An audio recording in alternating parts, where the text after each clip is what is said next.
Tony Soprano gave us a glimpse into the Mafia. Big house, therapy sessions, strip club owner, family man struggling with the weight of his empire. But the real mobster who inspired him? Vincent "Vinny Ocean. Palermo lived a life far more complex than anything David Chase put on screen. The Sopranos showed us a boss torn between two families.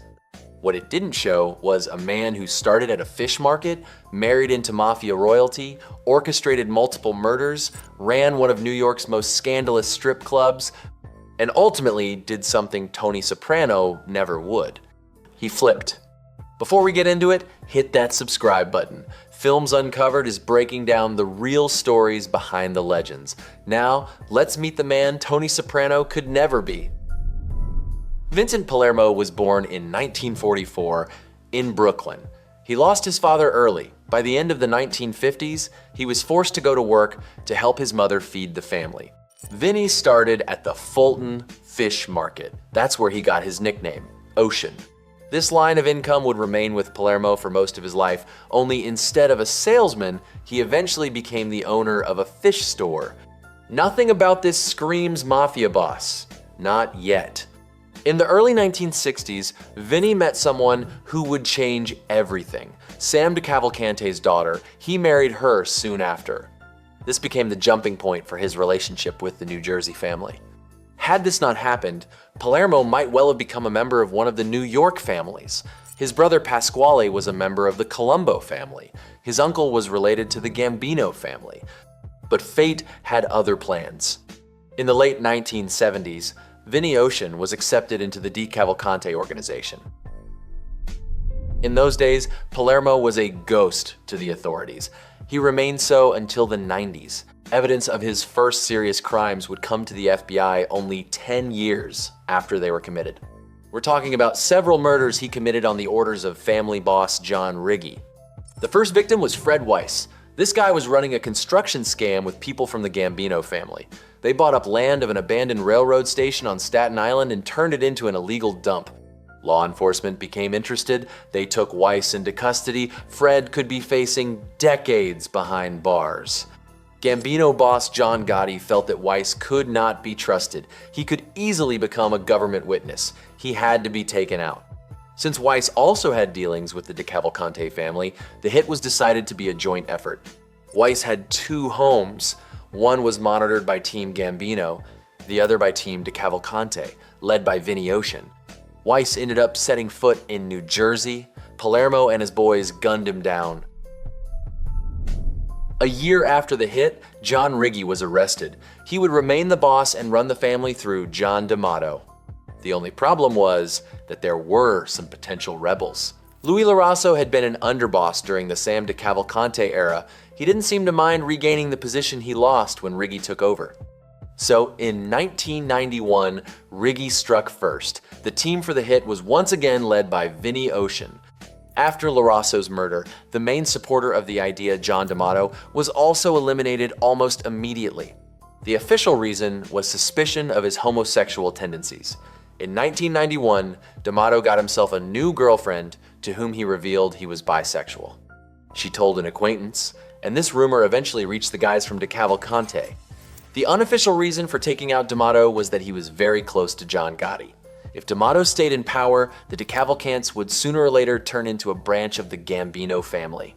Palermo was not involved in this hit, but he helped to dispose of the body. After D'Amato's murder, Jake Amari became street boss in 1992. In 1995, he was diagnosed with stomach cancer. In 1997, he died from it. After Amari was diagnosed with cancer, he stepped aside. A partnership consisting of Vinny and Jimmy Palermo was put in charge of the family. This situation did not suit another family member named Charles Majuri. He tried to convince boss John Riggi to put him in charge. When he didn't get what he wanted, he decided to kill both Palermos. He misjudged his hitman. Majuri assigned it to soldier Jimmy Gallo, who instead of pulling off the hit, told everything to Vinny Ocean. The assassination attempts never happened on either side of the conflict. The tension somehow died down on its own. Vinny Ocean became the DeCavalcante family's main man. His life back then was similar to what David Chase showed in Tony Soprano: wife, kids, luxurious home, and excellent income. Except there were no psychological problems, no therapy sessions, no panic attacks. Palermo had a cut of the family's betting and loan sharking. He engaged in labor racketeering and organized gambling on a yacht in neutral waters. He participated in stock exchange fraud by pumping junk stock through unscrupulous brokers and dumping it at maximum price. He tried to engage in legitimate businesses as much as possible. This included the fish store as well as the Wiggles strip club. The Wiggles scandal. Wiggles is another Palermo match to Tony Soprano, who owned the Bada Bing in the show. But in reality, Wiggles was a much more famous establishment than Bada Bing. And it was located not in New Jersey, but in New York. It didn't have to do with innovations or elite service. It was because of the constant hype and scandals surrounding the club. First, residents living near the club complained about it. They held picket protests several times. Then New York Mayor Rudy Giuliani decided to close it, citing the law that such an institution should be at a certain distance from schools and churches. Because of this, Wiggles opened and closed constantly, making headlines in television news. Its representatives spent dozens of hours in court. The main stumbling block was the 60/40 rule. To summarize, a club was an erotic club only if more than 40% of its space was used for the sale of erotica or erotic services. The rest was other kinds of establishments. Vinny Ocean had clearly delineated the required area and fenced it off from the rest of the club. This allowed it to continually reopen. Even though undercover agents were repeatedly caught violating this rule, yes, you heard that right. There were special agents who would come to the strip joint and see if a girl would dance for them outside of the regulated area. The money to pay the strippers came out of the state treasury. It was a dream job. The 90s were a golden era for Vinny Ocean. The money flowed, the power in the family was in his hands, and the FBI did not even guess at his role in the American Mafia. Soon enough though, the DeCavalcante family would have its own big pussy bonpensiero.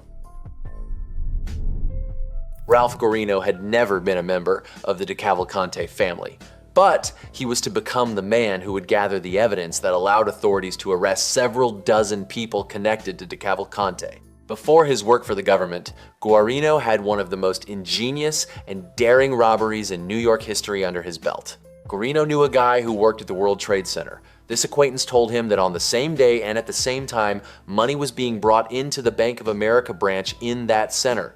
Several security guards with bags would take a freight elevator up to the 11th floor and hand the money to the branch. Guarino immediately put together a plan. First, he talked an acquaintance who was the building's maintenance supervisor into getting some passes. Then these guys were to meet two security guards with money near the freight elevator, disarm them, transfer the money into gym bags, and walk out the front door blending in with the crowd. This idea felt like suicide. The building had probably the largest concentration of police in New York. There were New York City cops, New York and New Jersey Port Authority cops, and federal police officers. Inside the center were offices for the U.S. Secret Service, Customs Protection, and the Bureau of Alcohol, Tobacco, and Firearms. Because of this, few would have thought there would be daredevils willing to break in and rob Bank of America collectors. Guarino was counting on this element of surprise. It all happened in January 1998. These guys entered the building, went up to the right floor, put on ski masks, took out pistols, and started waiting for the collectors. As soon as the elevator doors opened, they disarmed them, filled their gym bags with money, and successfully left the building. Success, right? Wrong. For one, they took foreign currency. Dollars were at the bottom of the bags. On top were francs, yen, lira, and other non-Benjamin Franklin paper. That was only half the trouble. These geniuses walked to the elevator with open faces and walked with the money from the elevator with their heads proudly raised, allowing their faces to be shown on more than 50 video cameras. They were caught almost immediately. They were forced to hand over the mastermind. Guarino was facing about 20 years in prison, but the FBI offered him another option. They knew that Ralph had connections with people from the DeCavalcante Mafia family. The agents wanted Ralph to get close to them and become a secret informant. The first person Ralph spoke to after putting on a mic was Tommy Ricciardi, a partner in the DeCavalcante family. The conversation centered on Guarino persuading Ricciardi to talk to Vinny Ocean about marketing the foreign currency he'd recently stolen. When Guarino was recruited, the FBI had no idea who Vincent Palermo was. All he had on his record was stealing shrimp years ago. It wasn't until Ralph labeled Ocean as DeCavalcante's main man on the streets that the Bureau made him a key target. Guarino's transaction was eventually turned down, citing Palermo's reluctance to get involved with a case that had been talked about so much on TV. One of the main reasons why the mafioso let the guy near him was his ability to turn a profit, which Ralph perfectly demonstrated with his robbery. Guarino began spending a lot of time with a guy named Joe Masella, who was an associate of Vinny Ocean. He worked as his driver and then collected the payoffs Palermo received from his various illegal businesses. Ralph rode along with Masella around the clock, taping everything he said. Joe talked a lot. Sometimes he drove Palermo, who considered Guarino a reliable man and was not shy about talking business. The only problem was Masella's gambling addiction. Not only did he owe almost every New York family, but he also began stealing from Palermo to cover some of his debts. For example, he told Ocean that the loan shark was raising his rate by 1%. Vinny made no fuss about it. Joe took the difference for himself. Palermo found out and decided that the benefit of Masella was not worth the trouble he was causing. Joe was killed. Ralph came under the wing of Joseph Scalo, who talked just as much as Masella. Scalo liked Guarino so much that he promised to recommend him for admission into the family. By the summer of 1999, almost a year after Ralph first went out on the street with a wire, the DeCavalcantes learned that there was a rat in their ranks. Total paranoia set in. Everyone was trying to find the snitch. This led to several murders. The FBI finally decided that Guarino had to be pulled out or they'd get him sooner or later. Ralph was taken off the streets at the end of 1999.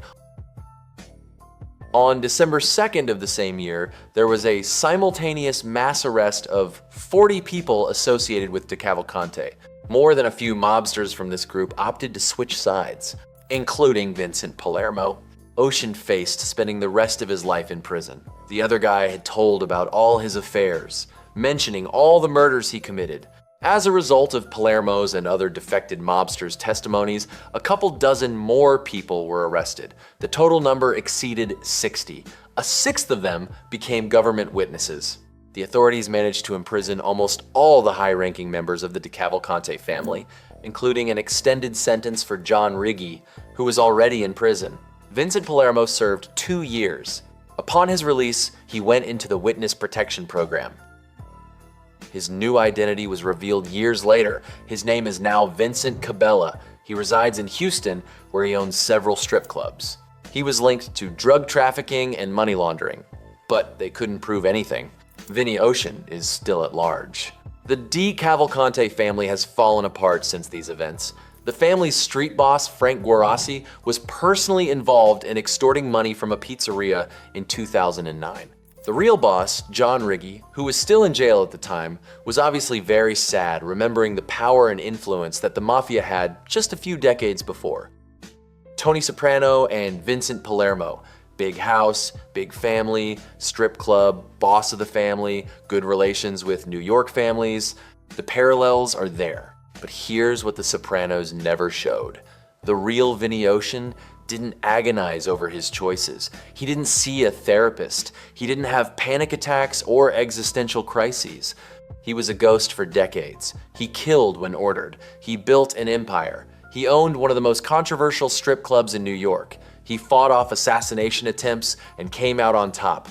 And when the FBI finally caught him, he did something Tony Soprano never could. He talked. He became a government witness. He testified against his own family. He walked away with a new identity and a new life. Tony Soprano died in a diner. Maybe.